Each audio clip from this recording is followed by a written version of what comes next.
Center of gravity by integration, fifth video. Center of gravity of plane area, second video. Welcome all of you. Let us see example 6. To find the center of gravity of a segment,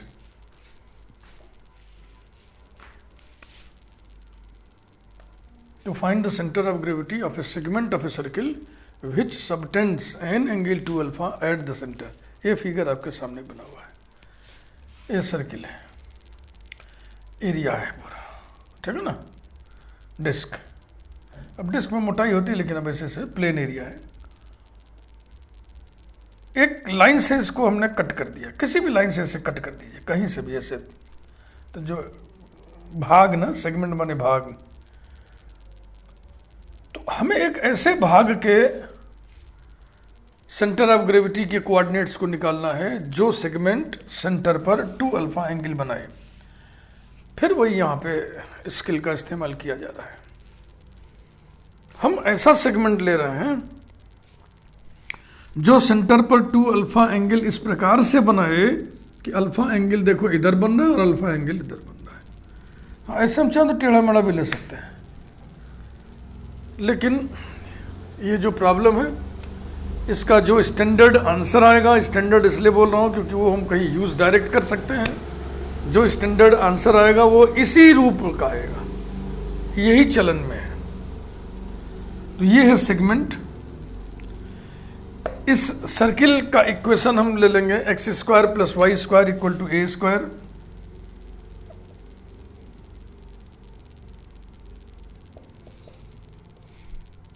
तो ये radius ए है, ये radius ए है, ये angle है alpha और ये angle है अल्फा. तो इस सेगमेंट ने सेंटर पर कितना एंगल कुल बनाया है? 2 alpha.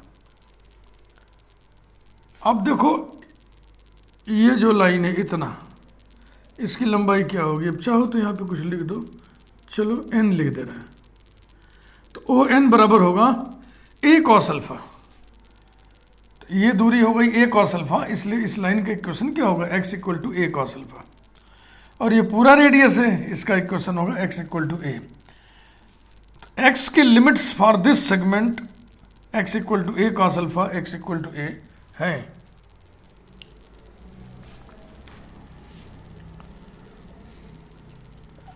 X square plus y square equal to a square, number 1. कुछ और नाम वाम लिखा जाए भाई, यहाँ लिख दो a, यहाँ पे लिख दो b, यहाँ पे लिख दो c, और ये है ये. वी हैव टू फाइंड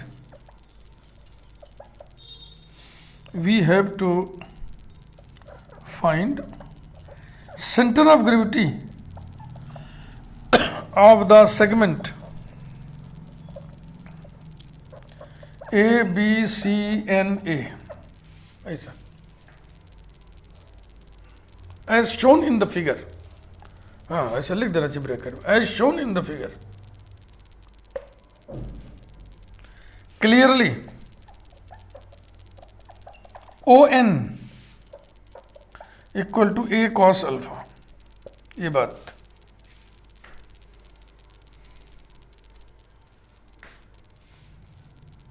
जो फार्मूले हम लोग निकाले थे उसमें x एक्सिस बाउंडिंग लाइन था, यानी कि जो एरिया था वो x एक्सिस के ऊपर था या जो एरिया था वो y एक्सिस के दाहिने था. यहाँ पर x एक्सिस के ऊपर नीचे दोनों तरफ है. तो इसलिए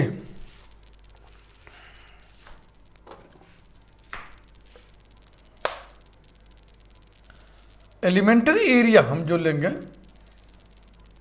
एलिमेंट जिसको शॉर्ट में एलिमेंट बोलते हैं, वो ये लेंगे.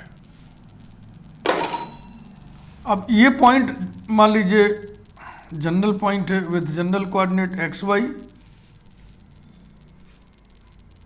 इसकी कुल लेंथ कितनी हो जाएगी? y ऊपर और y नीचे, 2y. और ये विड्थ कितना लेते हैं हम लोग? Delta x. इसकी सेंटर ऑफ ग्रेविटी इस एलिमेंट की सीजी कहाँ पे होगी? यहाँ पे, यही तो है ना. ये यहाँ थोड़ा मोटा मोटा बना के बाहर लिख दे रहा है, ये है x dash y dash. Clearly x dash equal to x, y dash equal to 0. Segment is symmetrical about O x, therefore segment की सी जी एक्स एक्सिस पर लाई करेगी, इसलिए उसका वाई कोऑर्डिनेट 0 होगा. And delta s equal to 2y delta x. हाँ, ये चीज ध्यान देने की है, नहीं झटके में आप वही वाई डी एक्स लिख जाओगे. अब फार्मूला लिखो, कैलकुलेट करो, बस काम खत्म. तो फार्मूले का डेरिवेशन पढ़ना देखो जरूरी है, ऐसा लग रहा है ना इस क्षण, नहीं तो हम 2y ना लेंगे, y लिख के गलत कर बैठेंगे. Let x bar y bar be the CG of the segment, then y bar equal to 0, y dash 0 इसलिए 0, सिमेट्री अबाउट x एक्सिस है इसलिए 0. Also x bar equal to integral x dash ds division integral ds equal to integral x ds की जगह 2y dx division integral 2y dx, x की limit ये और ये. Limit जानते हैं ना क्या होता है, बाउंडिंग लाइंस के इक्वेशंस. x की लिमिट y एक्सिस के पैरेलल बाउंड्रीज के equations. a cos alpha to a cos alpha to a, ये 2 कैंसिल हो जाएगा, ऐसे काट दिए. Equal to integral a cos alpha to a x into y की वैल्यू यहां से under root a square minus x square d x division integral a cos alpha to a सिर्फ y है under root a square minus x square d x. Trigonometric substitution करना, x equal to a sine theta put करना. क्या करें, sine put करें, cos not put करना, limit थोड़ी सहूलियत से निकल जाएगी.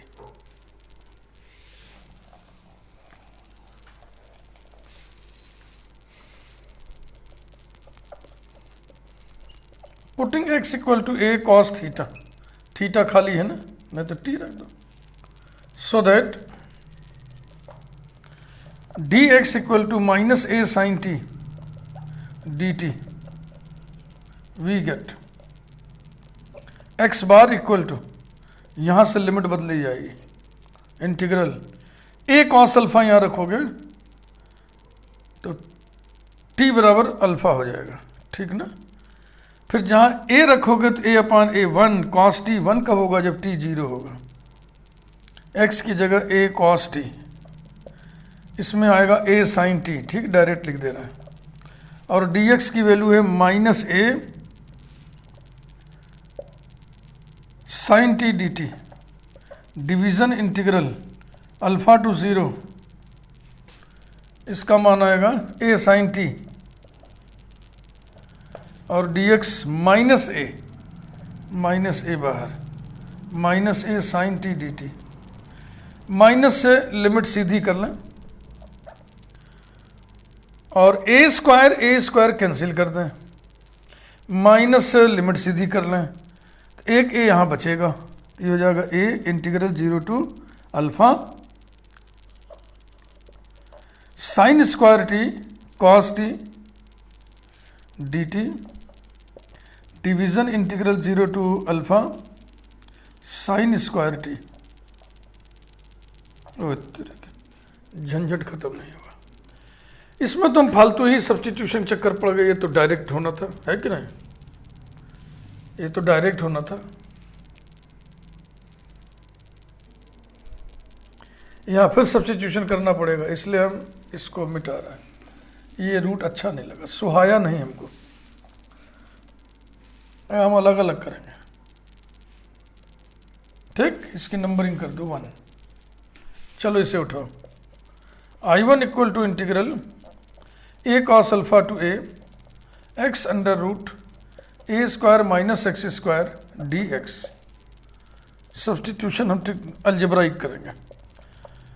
Putting a square minus x square equal to t square, so that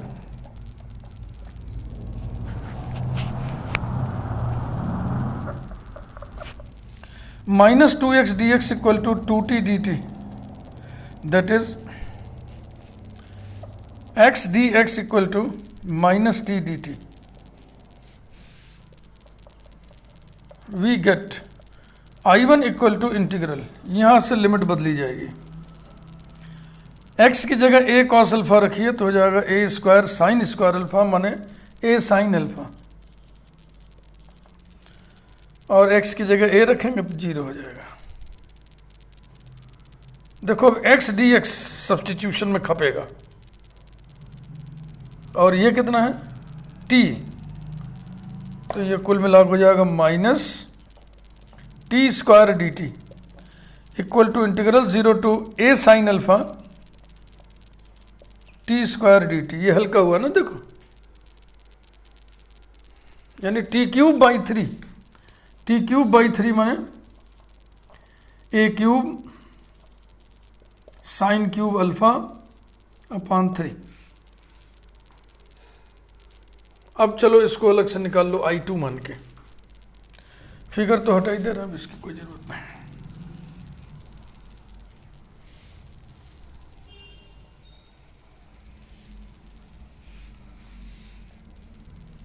low I2 क्या था याद है, मिटा दिए हम तो। I2 equal to integral a cos alpha to a under root a square minus x square d x, यही था। तो ये तो स्टैंडर्ड इंटीग्रल है, इसकी वैल्यू डायरेक्ट लिखिए, x by 2 under root a square minus x square plus a square by 2 sine inverse x by a। Limit a cos alpha to a, पहले आप अपर लिमिट रखिए, x की जगह a रखोगे ये 0 हो जाएगा, आएगा a square by 2 sine inverse 1, फिर इसे रखना है माइनस, हम इसको ब्रैकेट बंद कर लेना है, माइनस फिर bracket a cos alpha upon 2 into इसके हिस्से क्या आएगा a sine alpha plus a square by 2 sine inverse x by a, x by a कितना आएगा cos अल्फा, टेढ़ा बढ़ा रहा जी, equals to a square by 2 sine inverse 1 pi by 2 होता है minus a square by 2 sine alpha cos alpha minus a square by 2 sine inverse cos alpha को हम लिख दें sine pi by 2 minus alpha equals to pi a square by 4 minus a square by 2 sine alpha cos alpha minus a square by 2 into pi by 2 minus alpha. तो देखो ये जो पाई by 2 है, पाई a square by 4 इससे cancel हो गया, और ये हो गया प्लस, यानी कि a square alpha upon 2 minus a square upon 2 sine alpha cos alpha. इसे भी हम a स्क्वायर बाई 2 कॉमन ले लें, ब्रैकेट में आएगा alpha minus sine alpha cos alpha. मुझे लग रहा ठीक ही है, ऐसे ही कुछ इसका आंसर आता भी है जो मुझे ध्यान में आ रहा है। Alpha minus sine alpha cos alpha दिख रहा है तो ये सही है।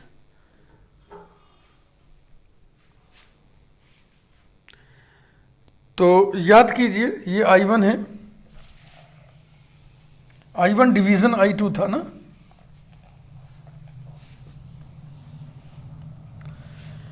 Therefore x bar equal to I1 division I2 equal to a cube sine cube alpha upon 3 division a square by 2 alpha minus sine alpha cos alpha, यही है।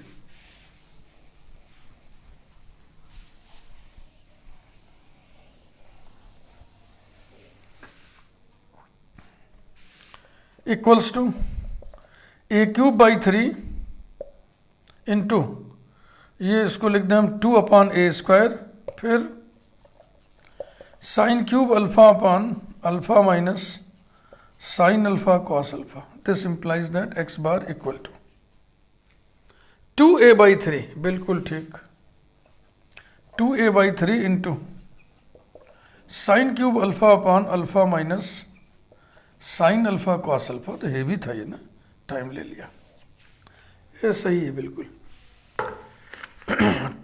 2a by 3 sine cube, बिल्कुल ठीक है। Example number 7,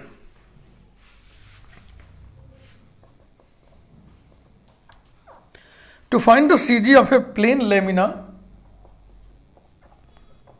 to find the CG of a plane lamina, lamina माने होता है समपटल, ये समतल का कोई टुकड़ा काट लीजिए, लेमिना हो गया। Of uniform density, of uniform density, ये बात लिखी होती तो, ना लिखी होती तो हम यूनिफॉर्म डेंसिटी मान के चल ही रहे, रो रो कैंसिल कर दिए थे ना न्यूमरेटर डिनोमिनेटर में जब फार्मूला डिजाइन कर रहे थे। ऑफ यूनिफॉर्म डेंसिटी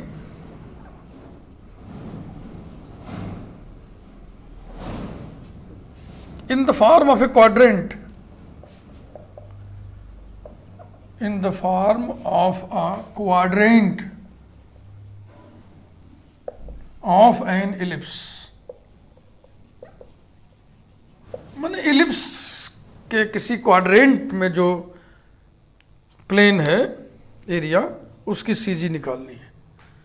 किसी भी क्वाड्रेंट की सीजी निकाल दो, तो हम फर्स्ट क्वाड्रेंट ही चूज करेंगे क्योंकि इसकी लिमिट सीधी सीधी होगी ना, 0 to a। सेकंड लोगे तो फिर -a to 0। तो हम बढ़िया बढ़िया हमेशा फर्स्ट क्वाड्रेंट ही लेते हैं। X square upon a square plus y square upon b square equals to 1। Number 1 ellipse बनाइए।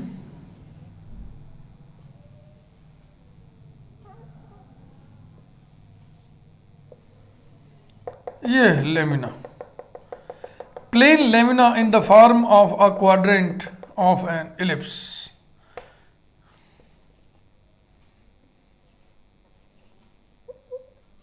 ऐसा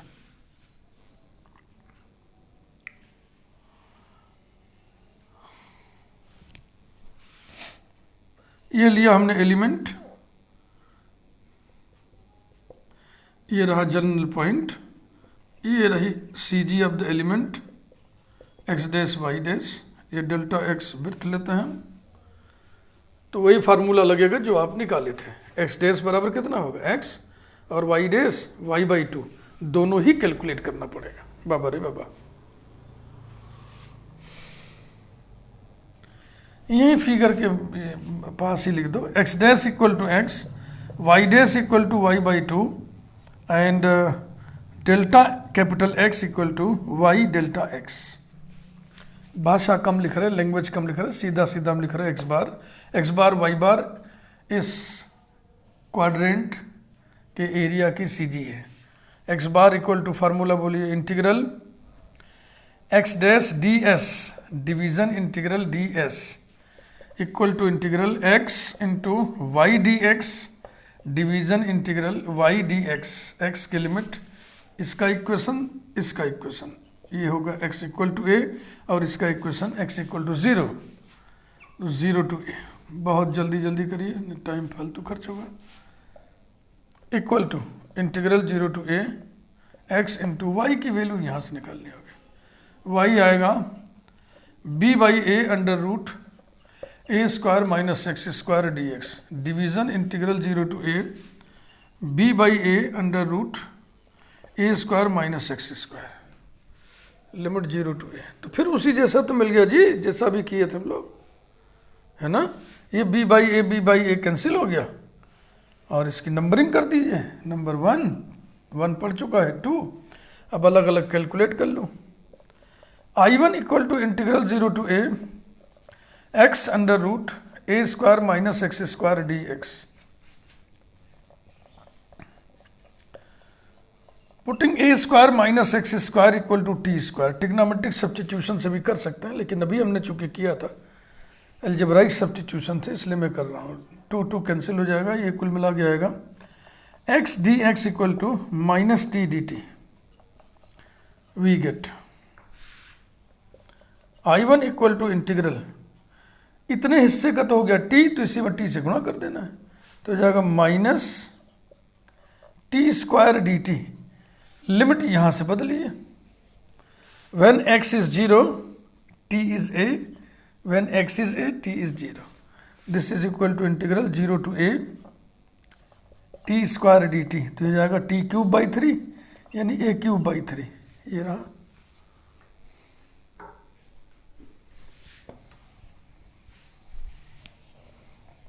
फिगर मिटा दे रहे, इसकी कोई जरूरत नहीं है।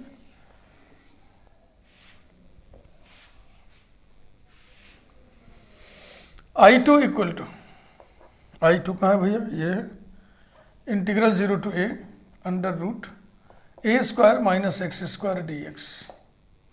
स्टैंडर्ड इंटीग्रल है, डायरेक्ट इसकी वैल्यू लिखी x by 2 under root a square minus x square plus a square by 2 sine inverse x by a under the limits 0 to a. 0 रखने से यहाँ 0 हो जाएगा, साइन इनवर्स 0 0 होता है, इसलिए सिर्फ ए रखना है। ए रखोगे तो यहाँ 0 हो जाएगा, यही बचेगा सिर्फ, कितना बचेगा a square by 2 sine inverse 1 equal to a square by 2 into pi by 2। Therefore x bar equal to I1 division I2। I1 निकला है a cube by 3 division pi a square by 4 equal to a cube by 3 into 4 upon pi a square equal to 4a upon 3 pi. Am I right? 4a upon 3 pi. अब चलिए Y बार निकालें, फिर इतनी मेहनत करें, मगर ना इतनी मेहनत करने का मूड नहीं है। हमें कुछ दिख रहा है यहाँ पे, कुछ स्किल लगाने भर का दिख रहा है, वो आप सुनो ध्यान से। इलिप्स का इक्वेशन है x square upon a square plus y square upon b square equal to 1। तो एक्स अपान ए और वाई अपान बी में साइक्लिक सिमेट्री है। इसमें साइक्लिक सिमेट्री माने एक्स अपान ए की जगह वाई अपान बी और वाई अपान बी की जगह एक्स अपान ए एक साथ रखने पर क्या इसके ऊपर कोई असर पड़ेगा? नहीं। तो इसी की हम दुहाई देने जा रहे हैं। Since equation of the ellipse has cyclic symmetry between x upon a and y upon b। इसको बोलते हैं ordered pair x a and ordered pair y b के बीच में पेयर सिमेट्री। हाँ, इस पेयर की जगह ये, इस पेयर की जगह ए करने से कोई असर नहीं पड़ेगा, उसको ऐसे भी लिखते हैं कामा देयरफॉर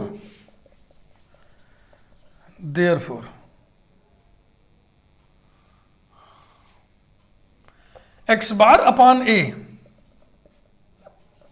ये बराबर होगा y bar upon b. X upon a और वाई अपान बी 10।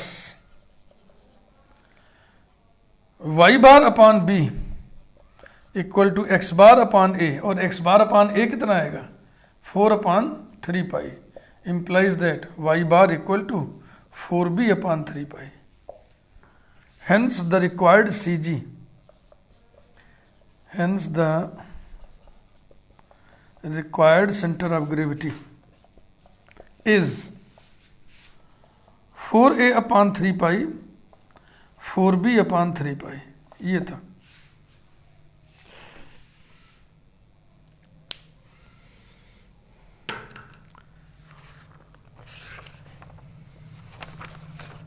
एक एग्जाम्पल और करेंगे, टाइम थोड़ा बढ़ रहा है, बढ़ने दीजिए, 3 एग्जाम्पल तो करना ही करना है क्योंकि बड़े एग्जाम्पल्स हैं नहीं।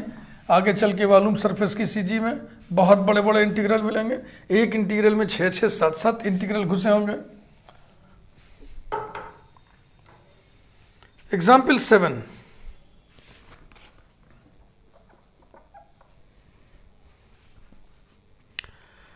to find the CG of the area,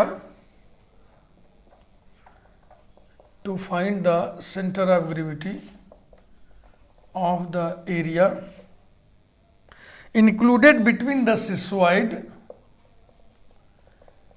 included between the cissoid, सिसोइड एक कर्व का नाम है, उसका कार्टेशियन इक्वेशन होता है y square into 2a minus x equal to x cube and its asymptote.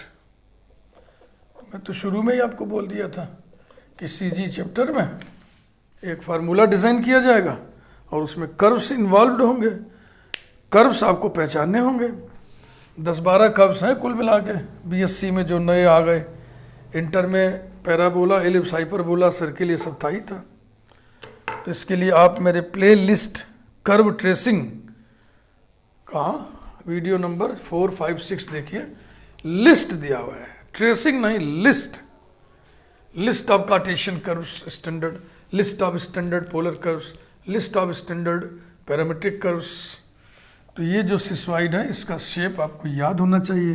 अब यहाँ कर्व ट्रेसिंग थोड़ी करना बैठ के, ये सिसोइड के सारे फीचर्स आपको याद होने चाहिए। इसका एसिम्टोट होगा ये ना, नीचे आएगा when x tends to 2a y tends to infinity, तो x equal to 2a, x equal to 2a is the asymptote. और ये कस्प है x एक्सिस को छूते हुए, फिर एसिम्टोट के पैरेलल हो जाना है क्योंकि कर्व एसिम्टोट को कहाँ छुएगा, इन्फिनिटी पे। ये तो अब पूरा दिया है कि कर्व और एसिम्टोट के बीच में जो इंक्लूडेड एरिया है वो ये भी है, ये भी है, ये ऊपर भी है, नीचे भी है। ठीक भाई, तो इसमें भी जब आप एलिमेंट लेंगे, एलिमेंट्री स्ट्रिप लेंगे, तो उसका आधा हिस्सा ऊपर पड़ेगा और आधा हिस्सा नीचे पड़ेगा। इसलिए इसकी कुल लंबाई कितनी होगी 2y, और वृत्त हम लोग चौड़ाई डेल्टा x लेते ही हैं। तो बहुत शॉर्ट में लिखते हुए x dash equal to x ना, ये x डैश y डैश, यहाँ पे x डैश y डैश और y डैश 0। चूंकि कर्व x एक्सिस के अबाउट सिमेट्रिकल है, इसलिए इसकी सीजी x एक्सिस पर पड़ेगी, इसलिए उसका y कोऑर्डिनेट यानी y बार 0 होगा। ठीक ना, तो बस x डैश हमें निकालना क्या बोलते हैं x bar, and delta s equal to लंबाई 2y इंटू चौड़ाई डेल्टा x। नाउ थोड़ा सा लैंग्वेज हम कम लिख रहे हैं समय बचाने के लिए। x bar equal to integral x dash D S, division integral D S equal to integral x d s माने 2y d x, division integral 2y d x, और x की लिमिट है ना, एक बाउंड्री ये है, एक बाउंड्री एसिम्टोट खुद ही है, x इक्वल टू 0 और x equal to 2a, 0 to 2a, 2 ऊपर नीचे कैंसिल हो गया, integral 0 to 2a x into y की वैल्यू, यहाँ से y कितना होगा भैया, मान लो ये लिखा हुआ है x इंटू एक्स स्क्वायर, तो एक्स स्क्वायर का x बाहर आ गया, मैं इसको रेड से लिख दे रहा हूँ। y की वैल्यू कितनी आएगी, ये आएगी x under radical x upon 2a minus x. बोलिए ठीक है कि नहीं, इसका x और x अपान ये का रेडिकल ऐसा, और dx, division integral 0 to 2a, वही y की value x under root x upon 2a minus x.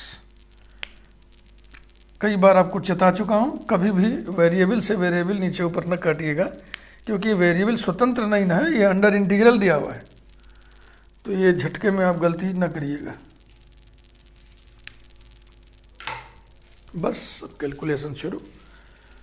तो इसमें तो हमें दो एक ही जैसा लेके चलना पड़ेगा।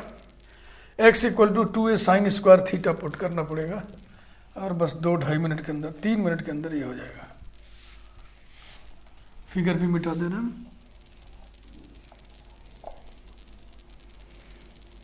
फिर कह रहा हूँ कि देखो फार्मूले का डेरिवेशन आपको जरूर पढ़ना चाहिए, नहीं तो जो ds का मान है वो हम y/dx लिख जाते हैं या y/2 dx ऐसा कुछ कर जाते हैं, उल्टा पुल्टा काम।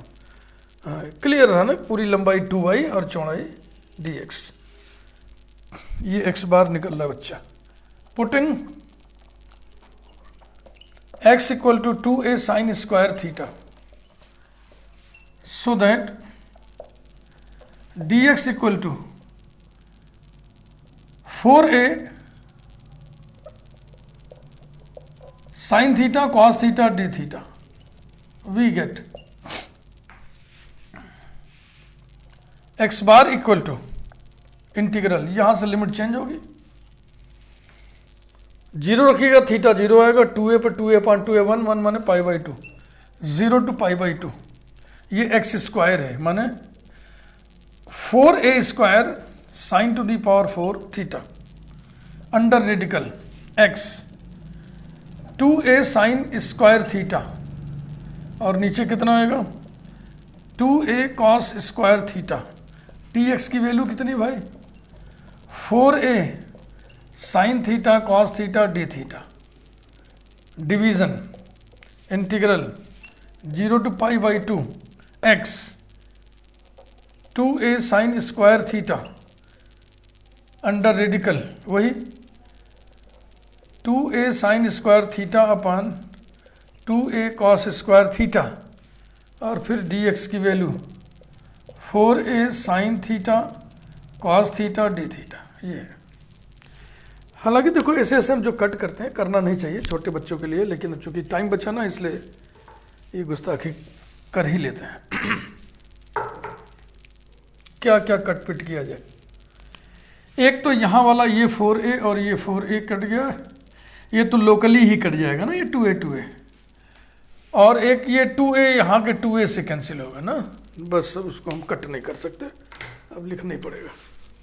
इक्वल्स टू ये 4a स्क्वायर इस 2a से कटेगा तो 2a बचेगा, 2a को हम बाहर कर दिया, इंटीग्रल 0 to π/2। अब देखो साइन पे कुल कितना power 4 + 1 5 + 1 6 sine theta with power 6, ठीक। और ये locally cos square theta cos theta से कट जाएगा, ये 2a यहीं कहीं कट गया, तो कुछ और बचा क्या देख लो भैया, 4 1 5 1 6 कुछ नहीं बचा, d theta. Division integral 0 to π/2 ये कट चुका है। ये कॉस स्क्वायर थीटा इस कॉस थीटा से कट गया, साइन पे 2 + 1 3 और 1 4 sine to the power 4 theta d theta. Wallis formula लगाइए, equal to 2a into 5/6 3/4 1/2 π/2 division 3/4 1/2 π/2 by Wallis formula.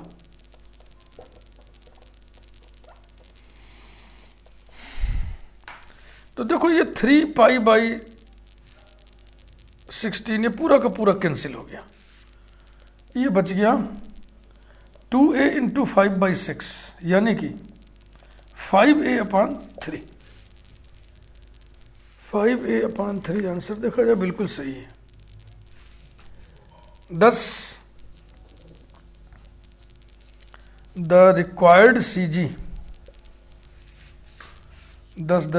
CG is x bar y bar, that is 5a/3, 0। y coordinate 0 क्यों आया, क्योंकि area x axis के about symmetrical है, इसलिए area की CG x axis पर स्थित होगी, इसलिए उसका y कोऑर्डिनेट 0 होगा। ऐसा ही एक न्यूमेरिकल और है, उसे मैं लिखना चाहूँगा और संक्षेप में उसको डिस्कस करना चाहूँगा। हाँ, जैसे इतना वैसे 5 मिनट और सही। Example number 9। To find the CG, to find the center of gravity of the area between the which, WITCH, which एक कर्व का नाम है। इसका इक्वेशन होता है y square equal to a square into a minus x upon x. इस equation को और भी फॉर्म में हम सेट कर सकते हैं। And it's asymptote, and it's asymptote. अब इस क्वेश्चन की चर्चा करनी जरूरी इसलिए है कि मैंने जानबूझ के विच लिख दिया है। आपके बुक में या आपके पेपर में, जो पेपर आप सॉल्व करेंगे उसमें विच नहीं लिखा होगा, पहचानना होगा। मेरा तजुर्बा ये है कि विच को बच्चे जल्दी पहचान नहीं पाते हैं, है ना। विच कर्व का नाम है। विच का अर्थ होता है Mohini. When x tends to 0, y tends to infinity, इसका मतलब x equal to 0 is the asymptote.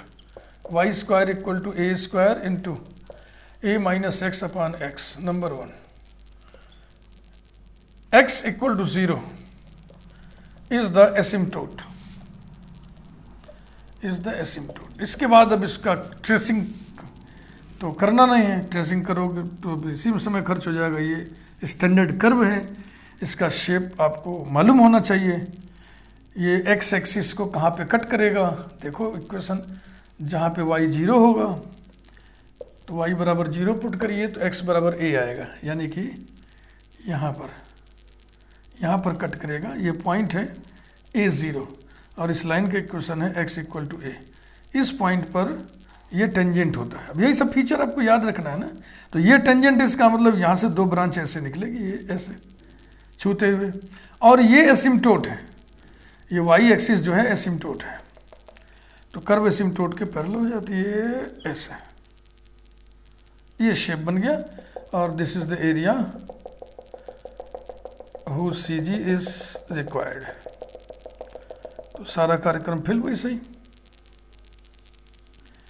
हाँ, ये since the area is symmetrical about x axis therefore y bar equal to 0।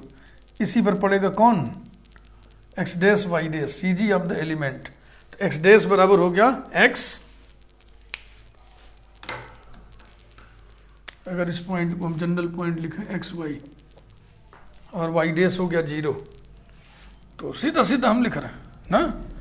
बहुत कम लैंग्वेज बोल तो दिए सब। y बार इक्वल टू 0 और x बार क्या होगा, x bar equal to integral limit, एक बाउंड्री ये एसिम्पटोट खुद ही है y axis x equal to 0, एक boundary x equal to a, तो लिमिट हो गया 0 to a x dash x, और एरिया कितना हो 2y into d x, 2y dx, division integral 0 to a 2y dx, 2 से 2 कैंसिल हो गया, equal to integral 0 to a x into Y D x. अब y की वैल्यू यहाँ से निकालनी है, तो y की वैल्यू हो जाएगी a under root a minus x upon x d x, division integral 0 to a, 2 cancel हो चुका है, y की वैल्यू हो जाएगी a under root a minus x upon x d x. बस 5 मिनट का काम हो रहा है, फटाफट हो जाएगा। और किसी चीज़ की ज़रूरत तो नहीं, मिटा दें, मिटा दीजिए। फिर a से a कैंसिल हो गया, this implies that x bar equal to integral 0 to a x under radical, हाँ चाहे तो इससे हम इसको कैंसिल कर सकते हैं जैसी मर्जी, a minus x upon x d x, division integral 0 to a under radical a minus x upon x d x. अब इसकी नंबरिंग डाल दीजिएगा। फिलहाल हम सीधा सीधा लिख रहे हैं, थोड़ा सा जल्दी जल्दी। Putting x equal to a sine square theta ना, so that dx equal to 2a sine theta cos theta d theta, we gate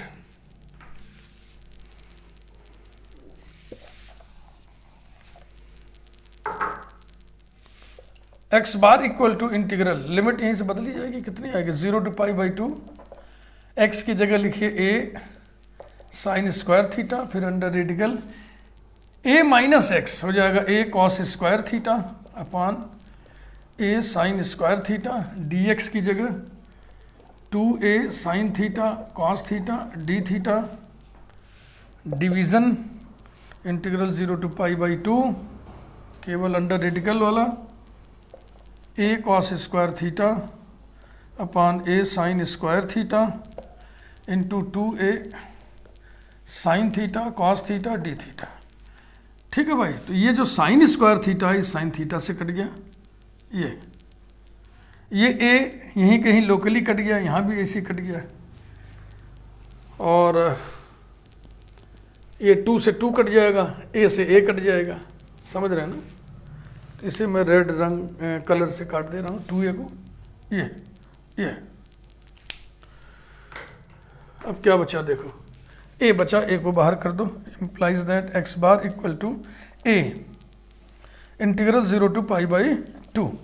sign पे पावर कैलकुलेट करिए, 2 बस 2 साइन पे है और कॉस पे कितना होगा 2, तो ये हो गया sign square theta into cos square theta d theta, division integral 0 to π/2, और इसमें साइन है ही नहीं, कॉस पे केवल 2 पावर।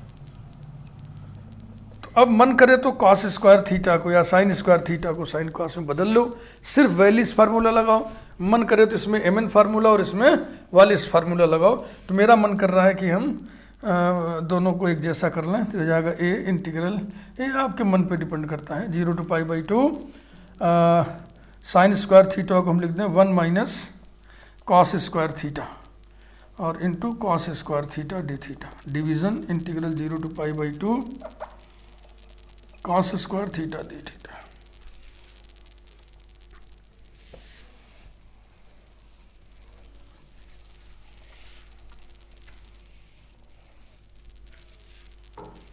बस हो गया, implies that x bar equal to a integral 0 to π/2 cos square theta minus cos to the power 4 theta d theta, division, अब इसको तो वैलिस फार्मूला से निकालोगे तो π/4 आता है, ये इक्वल टू ए ब्रैकेट, ये आ जाएगा π/4 माइनस 3/4 इंटू π/4 है ना, ये आएगा देखो 3/4 इंटू 1/2 इंटू π/2, तो यही π/4 इकट्ठा लिख दिया हमने, डिवीज़न π/4 कैंसिल हो जाएगा।